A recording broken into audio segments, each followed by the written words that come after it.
Señor mío y Dios mío, creo firmemente que estás aquí, que me ves, que me oyes. Te adoro con profunda reverencia. Te pido perdón de mis pecados y gracia para hacer con fruto este rato de oración. Madre mía Inmaculada, San José, mi Padre y Señor, Ángel de mi guarda, interceded por mí. Pues para conocer bien a Jesús, para comprenderte un poco mejor tu vida y tu muerte, pues es necesario que meditemos las palabras que pronuncia Juan el Bautista sobre Jesús en el Evangelio de hoy. Este es el Cordero de Dios que quita el pecado del mundo. Esta frase es de una importancia decisiva. Es como una llave que abre la puerta a comprender el sentido de la vida y de la misión de nuestro Señor. Y habitualmente, pues los grandes líderes religiosos se presentan como maestros que pueden iluminar la vida de los hombres. A Buda se le denomina el iluminado. Confucio pone a disposición de su pueblo un mensaje moral que mejoraba la manera de vivir de ellos, ¿no?, de entonces. Y Mahoma pues trae el Corán, que no deja de ser pues una enseñanza que también en cierto modo mejoraba la situación de su pueblo, aunque tenga muchas contradicciones y cosas que nos parecen inaceptables. En cualquier caso, a diferencia de todos estos líderes, Juan presenta a Jesús con un título singularísimo. No lo presenta como un maestro, ni como un iluminado que conoce las cosas del más allá, ni como un gran sabio capaz de guiarnos hacia un comportamiento excelente, no. Juan presenta a Jesús como el Cordero de Dios. Creo que a nadie en la antigüedad se le habría ocurrido semejante presentación. Un cordero que es un animal que no se defiende, manso, máximamente vulnerable. Es el animal por excelencia de los sacrificios. Y de hecho, Juan el Bautista, que era hijo de Zacarías, sacerdote del templo y de familia sacerdotal, conocía profundamente ese mundo de los sacrificios animales.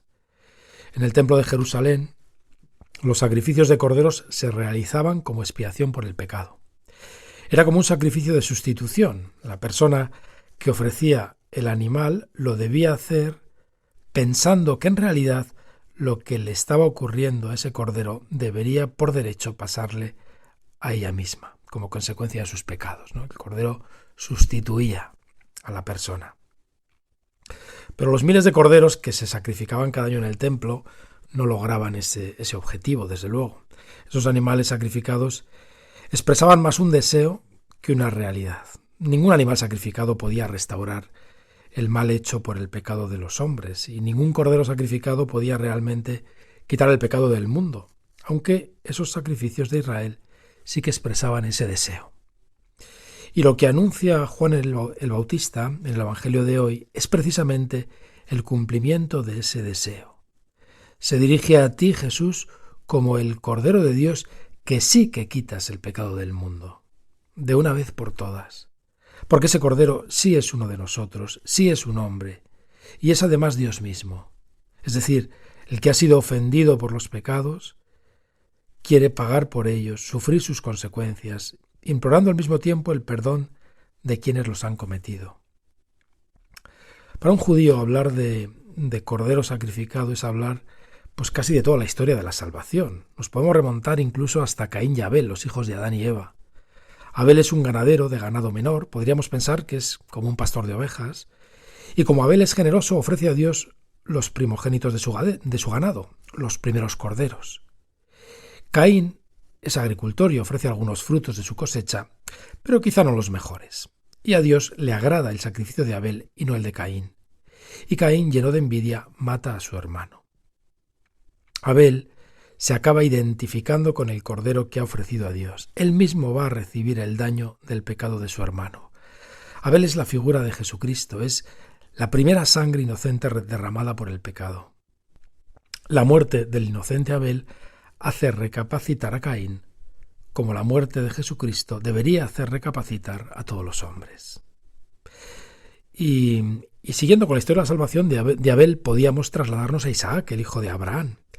Yahvé había prometido a Abraham una descendencia numerosa. Y a pesar de la ancianidad de su esposa, nace Isaac, en quien se debería cumplir esa promesa. Pero misteriosamente Yahvé le dice a Abraham: toma a tu hijo, a tu único hijo, al que tú amas, a Isaac, y vete a la región de Moria, allí lo ofrecerás en sacrificio sobre un monte que yo te indicaré.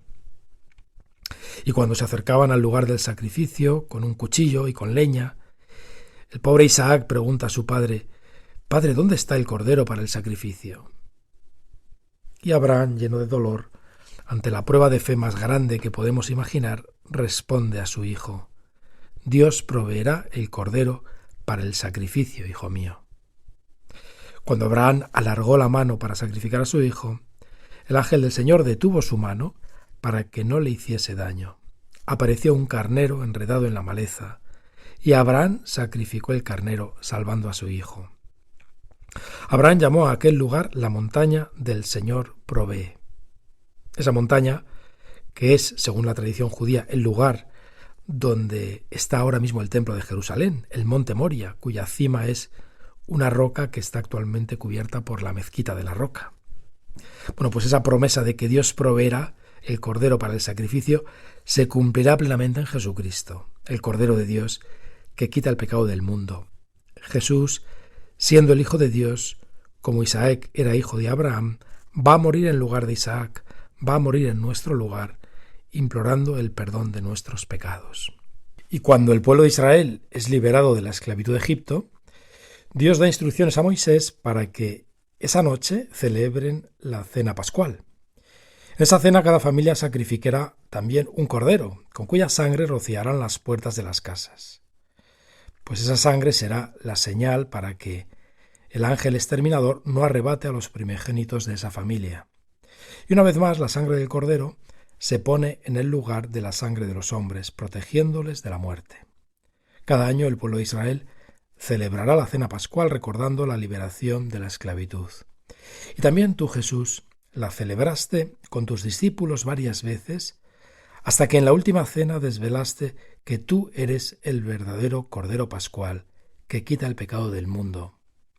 Como Cordero que quita el pecado del mundo, darás pleno cumplimiento a la cena pascual, diciendo en primera persona: «Este es mi cuerpo, entregado por vosotros, y esta es mi sangre, derramada por vosotros».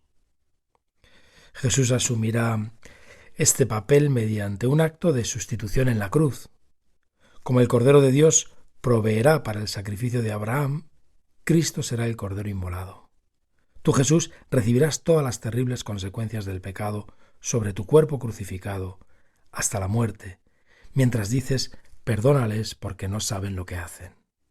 Lo que debía caer sobre los pecadores cae sobre ti, Señor.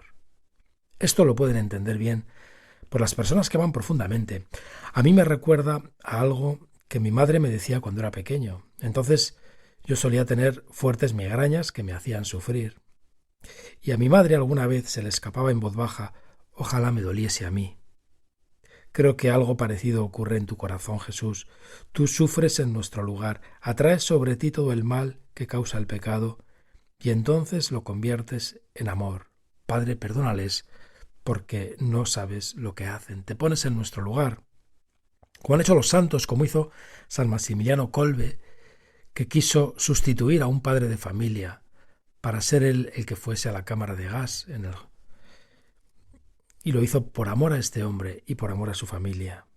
Tú, Jesús, te pones en nuestro lugar y conviertes la pena del pecado en un acto de amor y de perdón.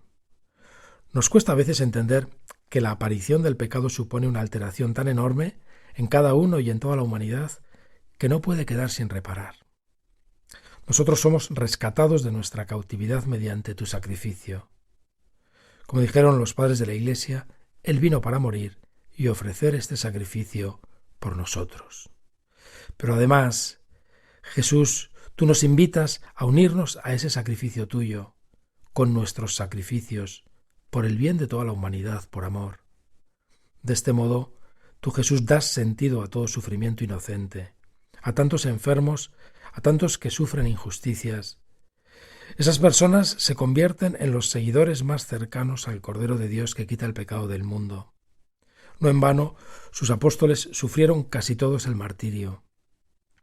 Qué bien lo ha entendido, que lo han entendido tantos santos. Y me acuerdo de San Carlo Acutis, ¿no?, que siendo un adolescente rodeado de fuertes dolores decía: «Quiero ofrecer todos mis sufrimientos por el Señor, por el Papa y por la Iglesia». No puede haber una unión más estrecha contigo, Jesús. Unirse a ti, Señor, no quita el sufrimiento, pero lo llena de sentido, lo ilumina desde dentro, convirtiéndolo en una gran misión para salvar a los hombres.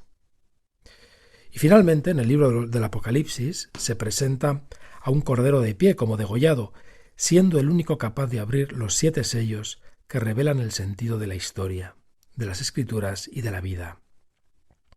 Esta es también una imagen del cordero sacrificado en la cruz, auténtica llave para entender toda la historia de la salvación. Pues no acabamos de comprender a Jesús ni a su muerte en la cruz, ni acabamos de entender la historia de la salvación si no nos adentramos en lo que Juan el Bautista quiso decir con este título, el Cordero de Dios que quita el pecado del mundo.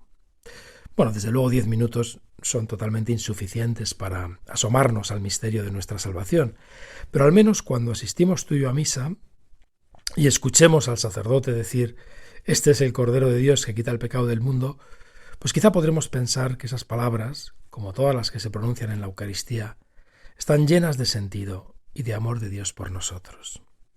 Pues te doy gracias, Dios mío, por los buenos propósitos, afectos e inspiraciones que me has comunicado en esta meditación. Te pido ayuda para ponerlos por obra. Madre mía Inmaculada, San José, mi Padre y Señor, Ángel de mi guarda, interceded por mí.